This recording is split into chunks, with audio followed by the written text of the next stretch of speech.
Hello and welcome to RR Triple Four All-Rounder Qualifier 1 Punjab Kings versus RCB. ఈ match వచ్చేసి మనకు మే 29 evening 7:30 PM కి ములాన్పూర్లో మహారాజా సింగ్ స్టేడియంలో జరగబోతుంది. ఇది వచ్చేసి one of the Punjab home ground అనమాట. అండ్ మనకు ఈ సీజన్లో ఈ గ్రౌండ్లో ఇప్పుడు దాకా 4 మ్యాచెస్ జరిగాయి అనమాట. 4 మ్యాచెస్ జరిగింటే పంజాబ్ కింగ్స్కి 2 మ్యాచెస్ గెలిచారు, 2 మ్యాచెస్ ఓడిపోయారు. ఆ 2 మ్యాచెస్లో కూడా ఒక మ్యాచ్ వచ్చేసి ఆర్సీబీతోనే ఓడిపోయారు. ఆ మ్యాచ్లో Virat Kohli man of the match కూడా గెలుచుకున్నాడు. చాలా బాగా మంచి పర్ఫార్మెన్స్ ఇచ్చి మ్యాన్ ఆఫ్ ది మ్యాచ్ కూడా గెలుచుకున్నాడు అన్నమాట ఆ మ్యాచ్లో. అండ్ మనం పిచ్ రిపోర్ట్ చూసుకుంటే ఈ గ్రౌండ్లో యావరేజ్ స్కోర్ వచ్చేసి 173 ఉంది అండ్ పార్ స్కోర్ వచ్చేసి 200 ఉందన్నమాట. యావరేజ్ స్కోర్ అంటే ఇప్పుడు దాకా జరిగిన మ్యాచెస్ ఫస్ట్ ఇన్నింగ్ స్కోర్స్ అన్ని కలిపి డివైడెడ్ బై 100 మ్యాచెస్ జరిగితే డివైడెడ్ బై 100 వేస్తారనమాట. అలా చేస్తే యావరేజ్ స్కోర్ వచ్చేసి 173 ఉందన్నమాట. అండ్ పార్ స్కోర్ వచ్చేసి 200 ఉంది. మ్యాచ్ గెలవాలంటే ఖచ్చితంగా 210+ రావాలి. అండ్ ఈ పిచ్ కూడా ఎలా ఉంటుందంటే మంచి బౌన్స్ వికెట్ ఉంటుంది అనమాట. అండ్ ఈ బౌన్స్ని యూజ్ చేసుకొని ఆడే వాళ్ళకే రన్స్ వస్తాయన్నమాట. లేకపోతే చాలా ఇబ్బంది పడే ఛాన్సెస్ కూడా ఉంటాయన్నమాట బ్యాట్స్మెన్స్. అన్ఈవెన్ బౌన్స్ ఉంటుంది. అండ్ మ్యాచ్ ప్రోగ్రెస్ అయ్యే కొద్దీ స్పిన్నర్స్ కూడా గేమ్లోకి వస్తారన్నమాట. లైక్ 11th ఓవర్ నుంచి 16th ఓవర్ లోపల స్పిన్నర్స్ కంప్లీట్ చేసుకోవాలన్నమాట. ఈ 5 to 6 ఓవర్స్ లోపల కంప్లీట్ చేసుకోవచ్చు. అంతకు ముందే తెచ్చినా దాని తర్వాత తెచ్చినా స్పిన్నర్స్ అయితే రన్స్కి వెళ్ళే అవకాశం ఉంటుంది. అండ్ బౌలింగ్ కూడా ఫస్ట్ పవర్ ప్లేలోనే మ్యాచ్ డిసైడ్ అయిపోతుంది అనమాట. మంచి బౌన్స్ వికెట్ ఉంటే మాత్రం మంచి బౌన్స్ వికెట్ ఉంటుంది కాబట్టి ఆ 5 to 6 ఓవర్స్లోనే మ్యాచ్ అనేది ఎటువైపు వెళ్తుందో మనం ఆల్రెడీ తెలిసిపోతుంది అనమాట అందరికీ. ఎందుకంటే బౌన్స్ లైక్ అజల్ వుడ్ వచ్చే ఛాన్సెస్ ఉంటుంది. తనైతే మంచి బౌన్సెస్ చేస్తుంటాడు. 3 వికెట్స్ పడినాయంటే ఆబ్వియస్లీ మ్యాచ్ వన్ సైడ్ అయిపోయే ఛాన్స్ ఉంటుంది అనమాట. అందుకనేసి చెప్పాను.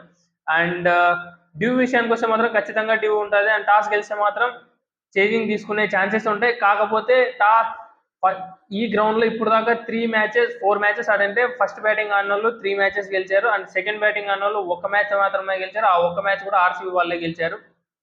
అండ్ హెడ్ టు హెడ్ చూసుకున్నా కూడా ఇప్పుడు దాకా 35 మ్యాచెస్ ఆడారు. ఈ 35 మ్యాచెస్లో కూడా ఫుల్ టఫ్ ఫైట్ జరిగిందనమాట.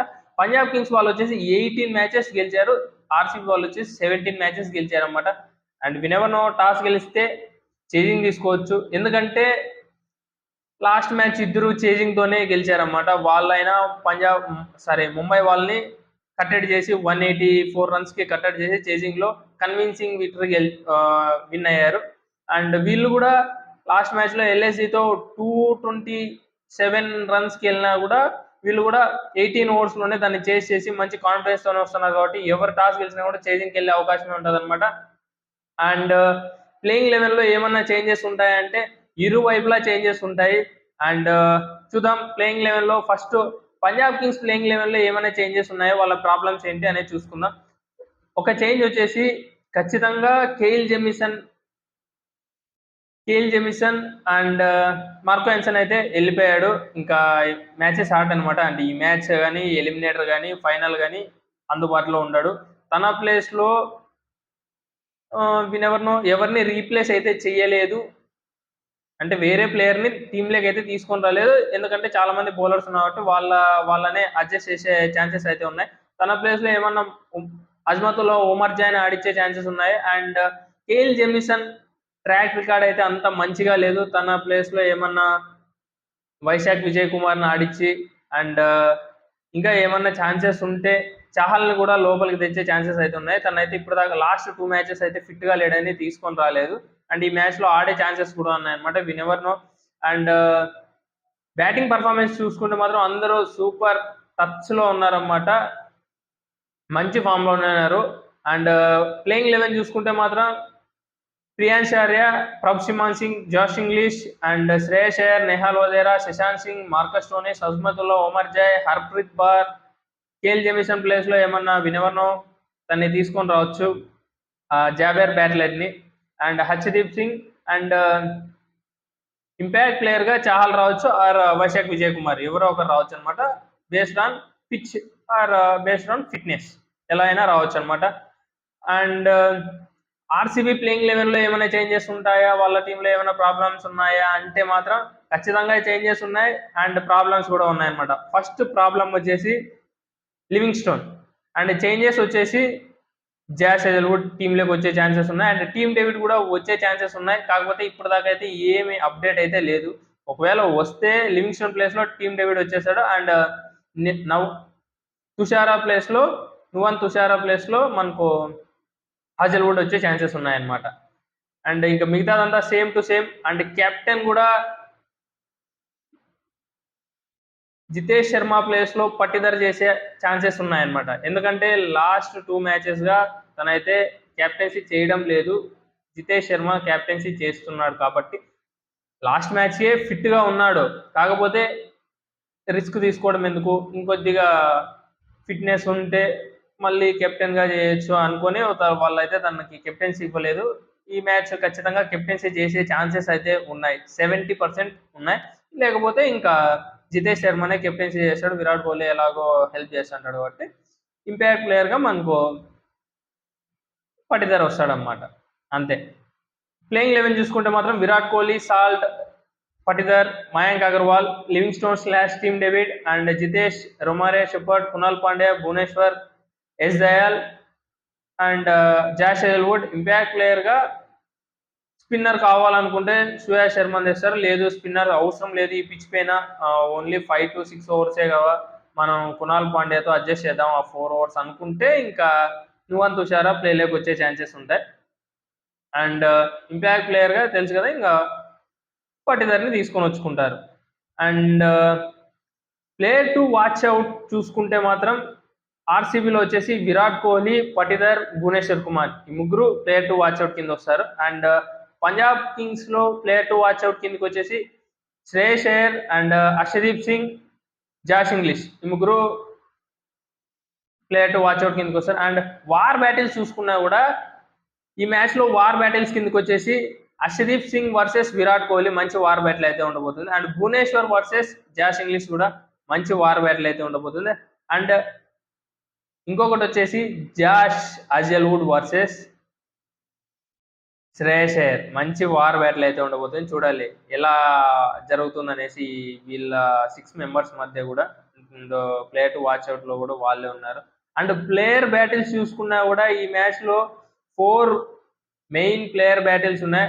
అవి చూసుకుంటే మాత్రం భువనేశ్వర్ ఇప్పటిదాకా ప్రభ్ సిమ్మాన్ సింగ్ ని 4 times అవుట్ చేశాడు, శ్రేయస్ అయ్యర్ ని 3 times అవుట్ చేశాడు. చూడాలి వీళ్ళ ముగ్గురు మధ్య ప్లేయర్ బ్యాటిల్ ఎలా ఉంటుంది అనేది కూడా. అండ్ జాష్ హజల్వుడ్ కూడా శ్రేయస్ అయ్యర్ ని 3 times అవుట్ చేశాడు. చూడాలి వీళ్ళ టాప్ 3కి థ్రెట్ అయితే ఉంది ఆర్సీబీ బౌలర్స్ నుంచి. అండ్ హర్షదీప్ సింగ్ చూసుకుంటే సాల్ట్ని 4 times అవుట్ చేశాడు. సాల్ట్ని 4 times అవుట్ చేశాడు అనమాట. చహల్ ఒకవేళ టీంలో ఉంటే చహల్ నుంచి కూడా థ్రెట్ అయితే ఉంది. జితేష్ శర్మని 4 times అవుట్ చేశాడు. మయాంక్ అగర్వాల్ని 7 times అవుట్ చేశాడు. చూడాలి వీళ్ళ 4 మెంబర్స్ మధ్య కూడా ఎలా ఉంటుంది ప్లేయర్ బ్యాటిల్ అనేది కూడా.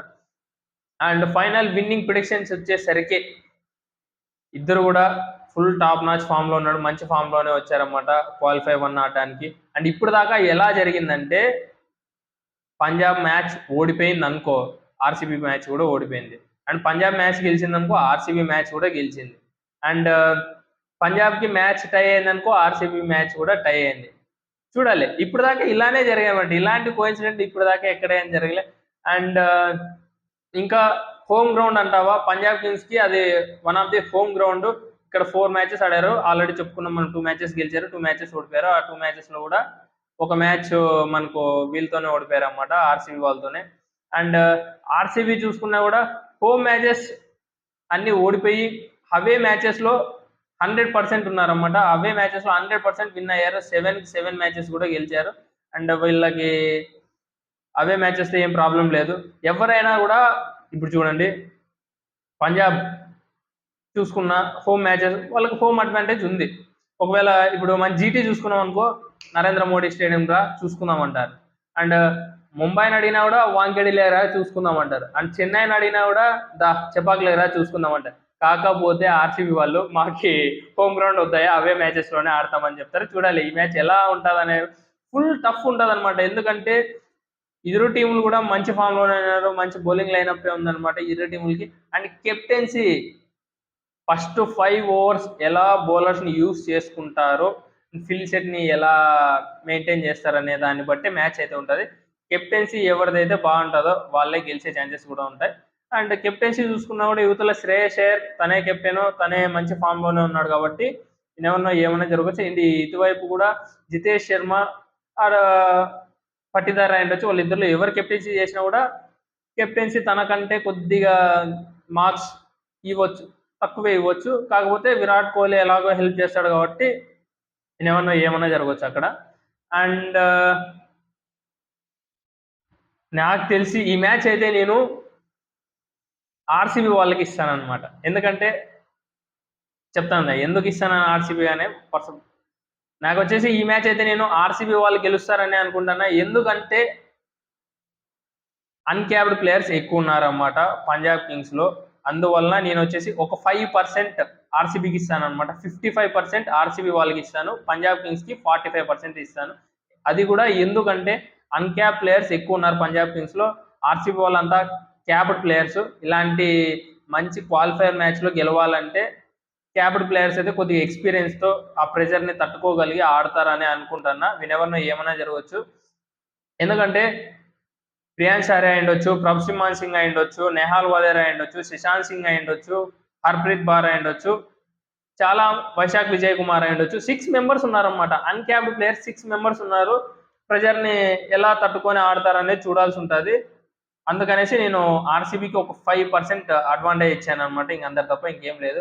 అండ్ మీరు ఏ టీం గెలుస్తుందని అనుకుంటున్నారో కూడా కామెంట్ చేయండి, చూద్దాం ఎంతమంది కరెక్ట్ గా గెస్ చేస్తారని. ఎవ్రీ కామెంట్ కూడా చూస్తాను అండ్ ఎవ్రీ కామెంట్ కూడా రిప్లై ఇవ్వడానికి ట్రై చేస్తాను. అండ్ ఇప్పుడు దాకా వీడియో చూసింటే మాత్రం మీకు నచ్చిందని అనుకుంటాను. నచ్చింటే మాత్రం లైక్ చేసి కొద్దిగా నన్ను ఎంకరేజ్ చేయండి. అండ్ మీ ఫ్రెండ్స్ లో ఎవరైనా క్రికెట్ లవర్స్ ఉన్నా కూడా ఈ వీడియోని షేర్ చేయండి. And thank you for supporting guys.